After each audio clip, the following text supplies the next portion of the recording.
Olá, vamos continuar nossa aula. Agora a gente vai falar sobre um componente extremamente importante quando a gente fala em informática em saúde aqui no Brasil, que é a estratégia do SUS-APS.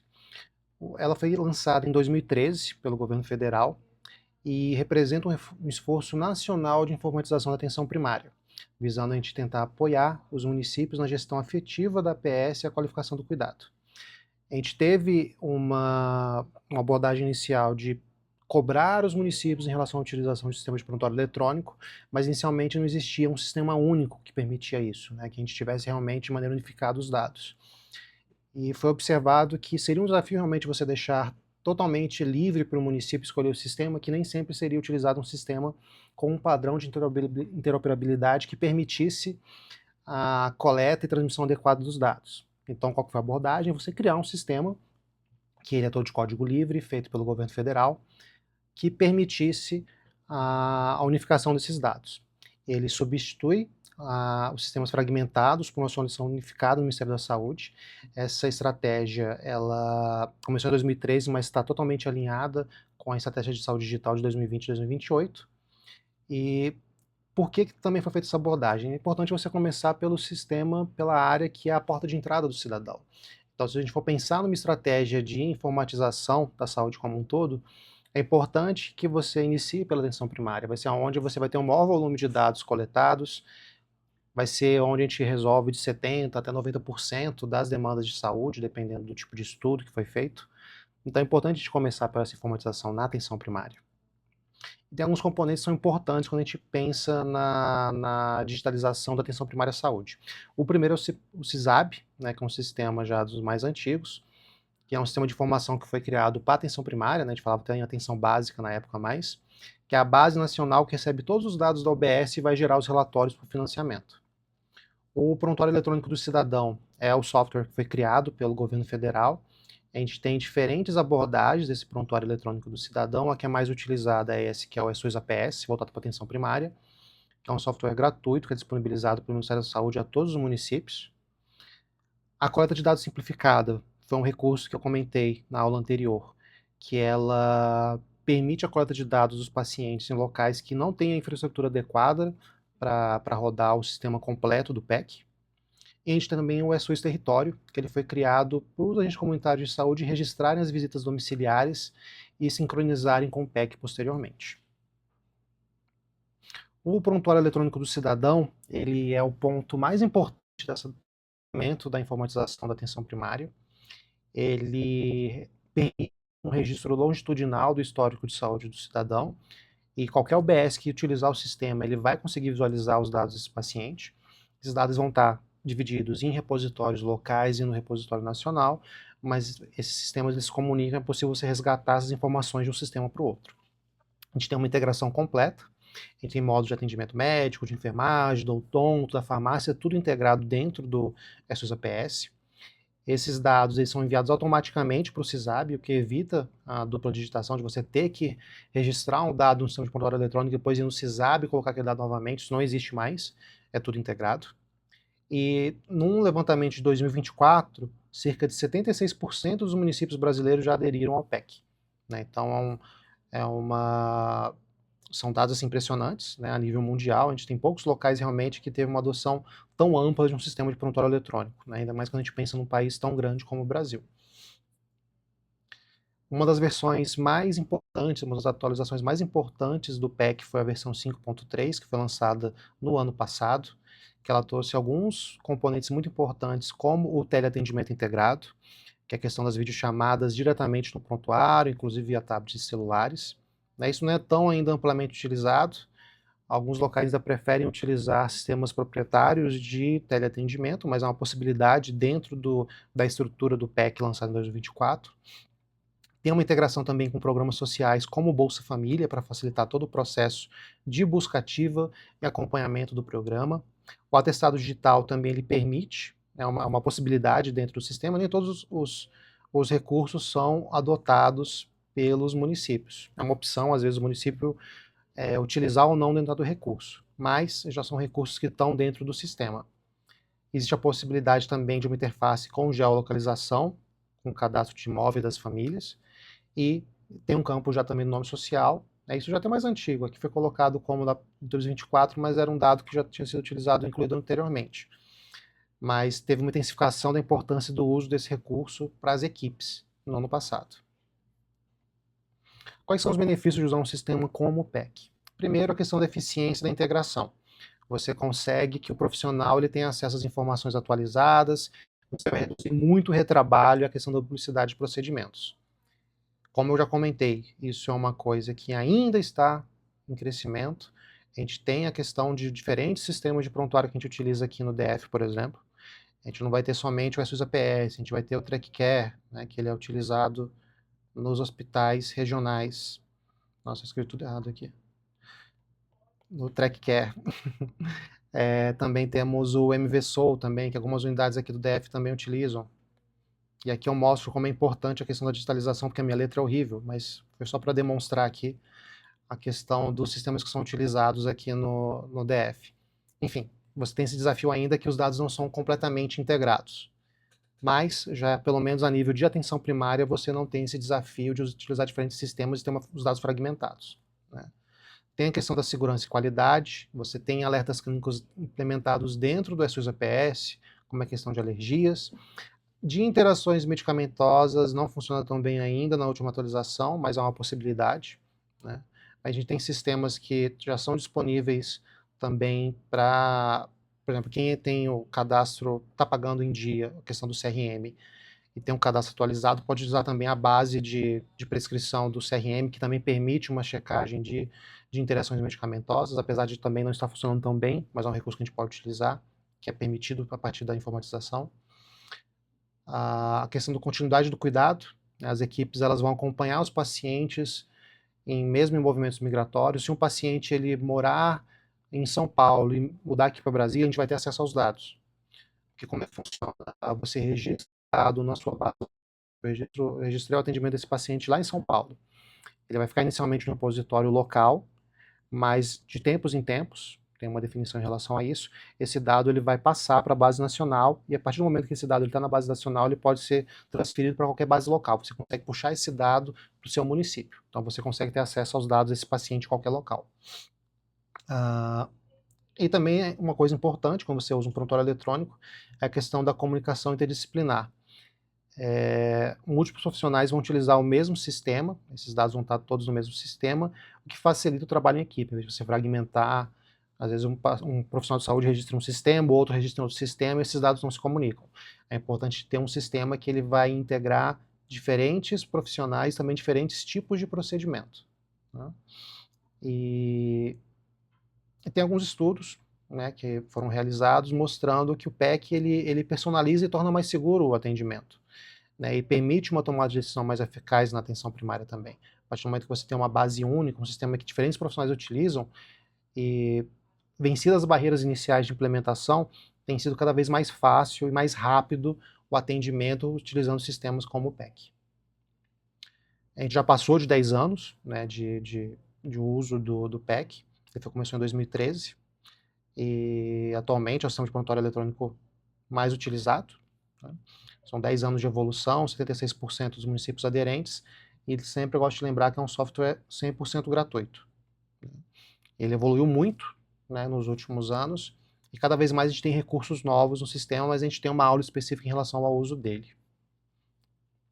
O SUS Território é uma ferramenta voltada principalmente para os agentes comunitários de saúde, para facilitar a questão das intervenções em campo. Permite o uso do cadastro em campo para atualizar as famílias, como é que está a situação do município, do território em relação às composições das equipes. Permite o registro offline também, mesmo sem internet é possível você registrar os dados e depois sincronizar, também é uma outra opção.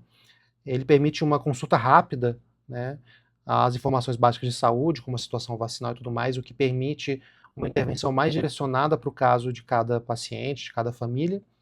Também é uma coisa extremamente importante você ter acesso ao dado de maneira mais organizada. E também tem a questão do monitoramento territorial, né? Você tem mapas de casos, focos de endemias e das condições do território. Você deixar a informação na mão daquele profissional que vai estar lidando com o paciente com aquele caso.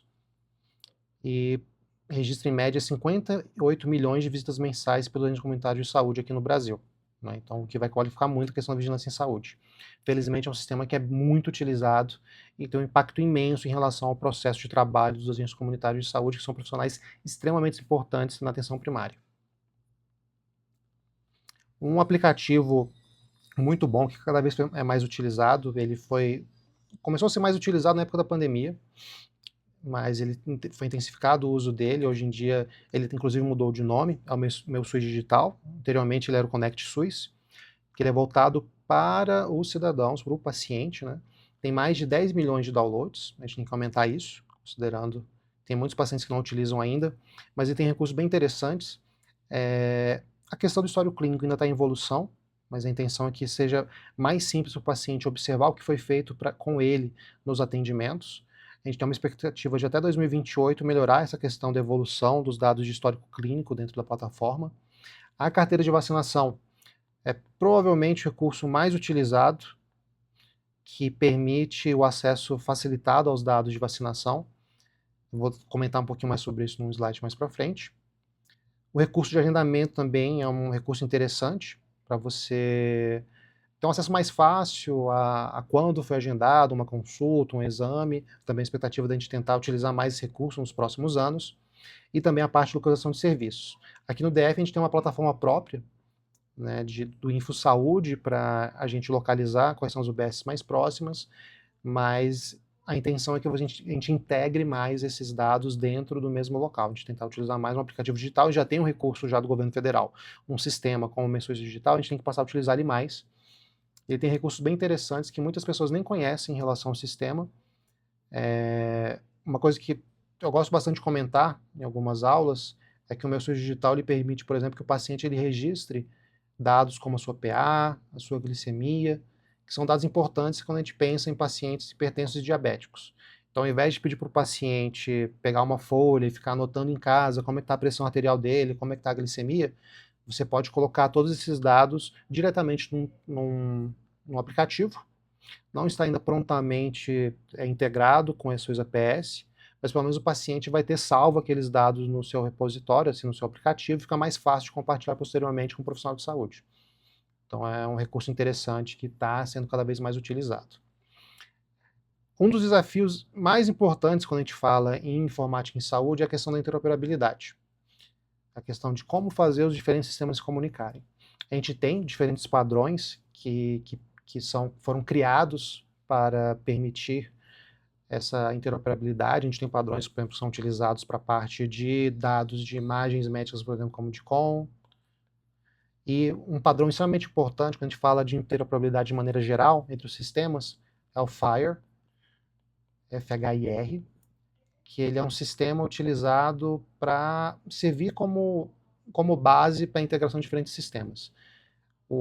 A Rede Nacional de Dados em Saúde, que é uma abordagem do governo federal em relação a essa questão, esse desafio, ela está voltada para esse padrão, né, do Health Level 7 FHIR, e ela está em crescimento ainda. Atualmente, ela é mais fácil, né, para o paciente conseguir os dados lá da vacinação, é o que está realmente em uso. Atualmente, quando você é vacinado na unidade básica de saúde, esse dado já é salvo na base nacional via Rede Nacional de Dados em Saúde, e o paciente, depois de algum tempo, de alguns dias normalmente, depende do processo de atualização, ele vai ter acesso àquela vacinação, ao comprovante no seu próprio aplicativo. Você não precisa mais ficar imprimindo, anotando na mão qual vacina que o paciente fez. Ele já vai ter aquilo no aplicativo. E um exemplo prático em relação a essa abordagem, o uso da Rede Nacional de Dados em Saúde, é que um médico do hospital ele pode acessar pela base o resumo do prontuário da UBS, né, antes de atender uma referência, o que melhora a quantidade do cuidado. Essa é uma abordagem para o médico do hospital a partir do momento que ele está utilizando algum sistema que possa ser integrado à Rede Nacional de Dados em Saúde, que infelizmente não acontece tanto ainda. A gente tem umas abordagens diferentes do SUS voltados para hospitais também, mas a maioria dos locais a gente vê a atenção secundária e terciária utilizando outros sistemas. Mas é uma possibilidade, né? A partir do momento que você vai ter um sistema que ele consiga puxar os dados da Rede Nacional de Dados em Saúde, a gente permite que os profissionais de diferentes níveis de atenção tenham acesso aos dados da atenção primária. É uma coisa que vai evoluir aos poucos, a previsão é que até 2028 a gente comece a passar a utilizar mais esse recurso.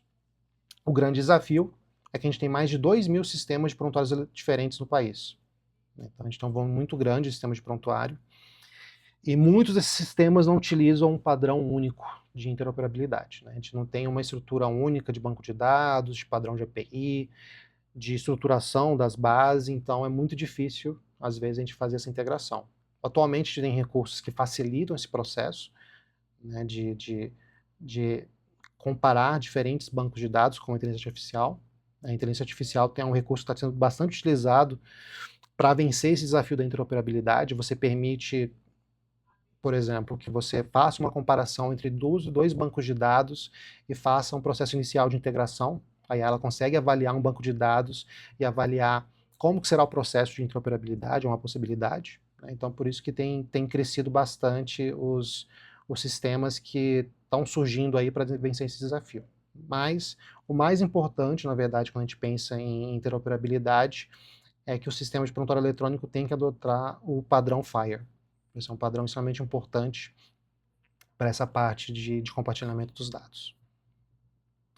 O programa Informatiza PS, ele foi criado pensando no investimento em infraestrutura, considerando os municípios que tinham esse desafio em relação a equipamentos para rodar realmente os sistemas de prontuário eletrônico de maneira adequada. Com o programa Informatiza PS, a gente teve um crescimento para, no qual chegamos a 92% dos estabelecimentos digitalizados, né? 92% dos estabelecimentos de atenção primária já possuem algum nível de sistema eletrônico, de adoção de sistemas eletrônicos. Muitos locais, a APS teve acesso a tablets para facilitar a questão da coleta dos dados, ou tablets ou smartphones, são os dois recursos que podem ser utilizados para facilitar o processo de coleta de dados. Em 2024, 65% das UBS tinham internet adequada para todos os serviços. Ainda é um número baixo, é um dos números que eu mais costumo criticar, que a gente deveria ter uma adoção maior em relação à questão da internet adequada.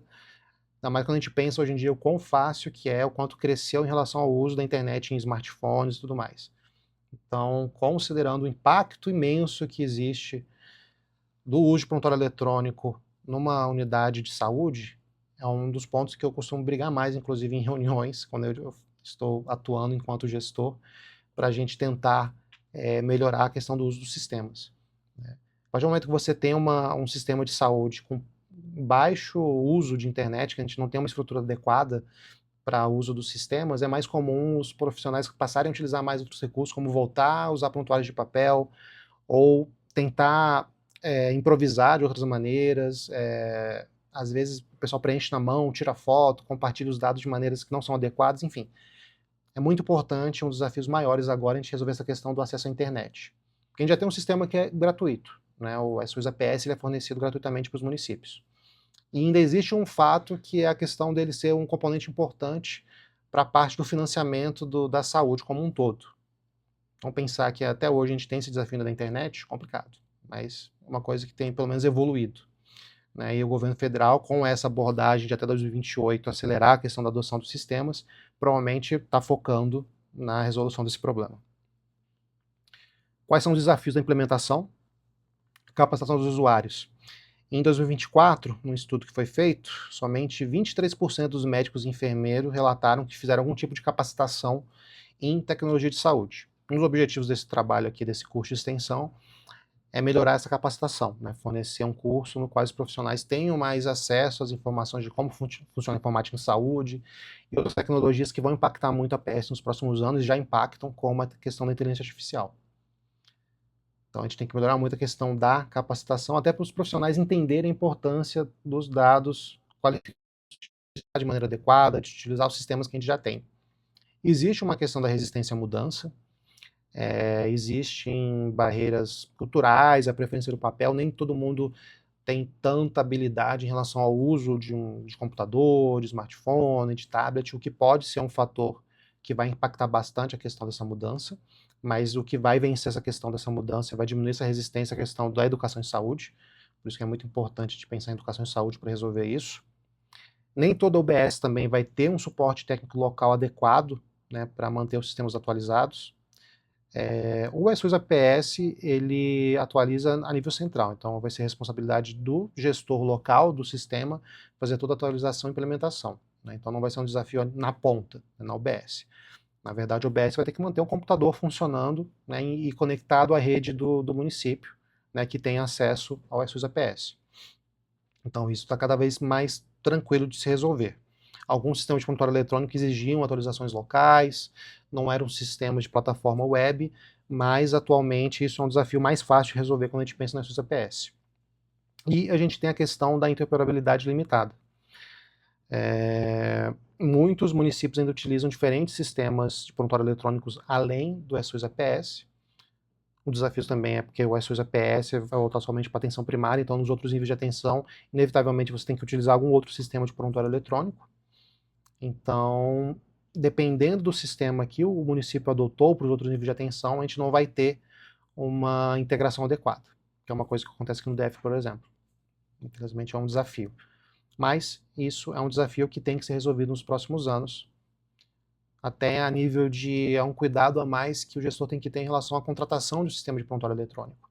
Uma das coisas que tem que ser levantada é que um sistema, quando ele for utilizado, se ele realmente permite esse tipo de integração. Mas acabou que muitos dos sistemas utilizados atualmente, principalmente quando a gente pensa na atenção secundária e nas unidades de gestão direta pelo governo local, eles foram sistemas adquiridos muito antes da utilização do SUS APS. Então a gente não pensava ainda, não era uma preocupação tão clara dos gestores essa questão do uso de um sistema com uma interoperabilidade adequada. Não era uma preocupação inicial. A preocupação inicial era mais de ter um sistema de prontuário eletrônico. Mas a gente tem que resolver e evoluir em relação a isso. Só para a gente pensar um pouquinho aqui juntos em relação ao desafio do uso de um sistema como o SUS APS. Já pensar num município de médio porte que recentemente adotou o PEC. A gente viu lá que nem todos os municípios ainda adotaram, então isso é uma realidade que está acontecendo ainda. Alguns sistemas, alguns locais ainda estão implementando o uso do prontuário eletrônico. Quais costumam ser os obstáculos iniciais mais comuns? Primeiro, a gente tem a resistência da equipe ao novo sistema. A partir do momento que você está ali já num ritmo de trabalho, que você tem, às vezes, muito paciência, já está sobrecarregado, já está habituado a usar o sistema, realmente é mais complicado inicialmente você utilizar um sistema novo. É uma resistência normal em qualquer situação. O problema de conectividade da internet é uma coisa que pode surgir também. Isso, como eu comentei, é um desafio ainda, mas a gente tem recursos dentro do SUS APS, como o CDS, que permite a gente vencer um pouco essa barreira, a gente consegue utilizar os recursos mesmo sem internet. E eu ainda penso ainda que a questão da internet é mais fácil de resolver, dependendo do tipo de investimento utilizado. A limpeza de cadastros duplicados foi uma preocupação, um desafio mais inicial em relação à adoção do sistema. Atualmente tem já modelos de correção desse processo de duplicação já implementados pelo DataSUS. A gente teve um momento realmente que a gente teve uma base com muitos dados duplicados. A gente teve uma etapa que o SUS APS ele acabou sendo integrado a outras bases do governo, o que levou a esse processo de duplicação, mas uma coisa está praticamente já resolvida, né? A gente não tem tanto esse problema dos cadastros duplicados. E a partir do momento que você integra com o nacional, fica mais fácil de resolver isso. Tá cada vez mais fácil de resolver isso dentro da estrutura do SUS APS. E outro desafio é a falta de treinamento adequado. Qualquer sistema, qualquer tecnologia nova, quando ela vai ser utilizada, o profissional tem que ter algum tipo de treinamento para a utilização. Ainda mais quando a gente pensa numa abordagem dentro da área de saúde. Você vai querer que um profissional de saúde tenha conhecimento adequado em relação ao uso do sistema. A área da saúde, a gente trabalha muito com dados sensíveis, são pessoas em situação de vulnerabilidade, outros desafios que exigem que você tenha conhecimento adequado do sistema. Muitos dos recursos que a gente tem no SUS não são adequadamente utilizados. Muitos profissionais não sabem, por exemplo, que a gente consegue atualmente anexar documentos PDFs, outros tipos de arquivo dentro do SUS. Hoje em dia a gente pode, por exemplo, extrair os dados do TrackCare e lançar no SUS, pegar um PDF ali, você pega no TrackCare, você faz o lançamento, a extração dos dados. Tem duas opções no TrackCare, ou você faz puxar todas as evoluções ou o resumo clínico. Essas são duas possibilidades que a gente consegue pegar um PDF e depois colocar em outros sistemas. Isso é muito pouco utilizado. Mas isso é uma coisa que surgiu exatamente desse desafio dos profissionais não saberem como o sistema funciona realmente. Muitas pessoas foram pegas no susto realmente em relação ao uso do sistema. Então isso é uma coisa que você vence com o treinamento adequado. Então, Pensando nesse município que teve esses desafios, quais seriam algumas possíveis estratégias a serem adotadas? A questão de treinamento intensivo, e você tem que ter uma liberação de carga horária profissional para isso. Não basta você colocar como um curso opcional, que o profissional vai ter que fazer em outro horário, fora que ele não vai estar no trabalho, tem que ser um horário do trabalho para ele fazer esse curso. Tem que ter uma melhoria da infraestrutura de rede, isso é um desafio cada vez mais tranquilo, a gente tem muitos recursos que permitem essa melhoria na infraestrutura de rede. O apoio de tutores regionais, a gente tem que ter profissionais que passaram um processo de qualificação anterior à adoção do sistema, para que tenha uma multiplicação desse processo de educação, dos conhecimentos, e tem que ser uma implementação gradual por setores. A gente realmente vai aos poucos, incluindo novas funções e treinando as pessoas. Realmente não precisa ser todo mundo entendendo tudo ao mesmo tempo. A gente vai implementando aos poucos. Acaba que, inicialmente, quem vai ter mais contato vai ser o médico, o enfermeiro, o técnico de enfermagem, o ACS. Alguns outros setores podem ser, aos poucos, tendo contato com o sistema. Mas, inicialmente, a gente tem que ter, passo a passo, fazer esse processo de educação em saúde. Nesse exemplo aqui, por exemplo, quando a gente adotou essa estratégia aqui, a gente teve uma melhora significativa nos indicadores de qualidade, a partir do momento que as equipes conseguiram entender qual era o valor do uso daquele sistema e como aquilo facilitava a questão da coleta dos dados e não ter que ficar lançando novamente os dados em outros sistemas. Teve uma maior satisfação da equipe. Uma das coisas que mais costuma impactar as equipes quando elas começam a utilizar adequadamente o sistema é a questão da redução do retrabalho. A partir do momento que você não tem que ficar novamente repetindo, coletando novamente as informações, registrando em outros sistemas, o SUS já evoluiu muito em relação a isso e vai evoluir mais nos próximos anos. E a redução do retrabalho administrativo. A partir do momento que você tem uma plataforma que atualmente você preenche os dados, você consegue solicitar exames lá, você consegue emitir atestados, relatórios, encaminhamentos dentro do mesmo sistema. Mas existem também alguns desafios em relação a isso, que não adianta você ter essa questão de reduzir o retrabalho administrativo e o município começar a criar outras coisas, outros sistemas para resolver outras demandas. Uma coisa que acontece muito também é que você tem que, às vezes, encaminhar um paciente dentro do SUS-EPS, mas depois o município exige um outro formulário que tem que ser preenchido, tem que ser impresso, preenchido à mão. Isso não é a solução adequada. Você tem que, ao máximo, utilizar os recursos que já existem dentro do SUS-EPS. Isso é para uma outra aula, é só uma demonstração visual que a gente vai ter, a questão do uso e exploração do prontuário eletrônico do cidadão. E aí, nessa aula específica em relação a isso, a gente vai abordar as telas do sistema. Obrigado pela sua atenção até agora e daqui a pouco a gente se vê na próxima aula.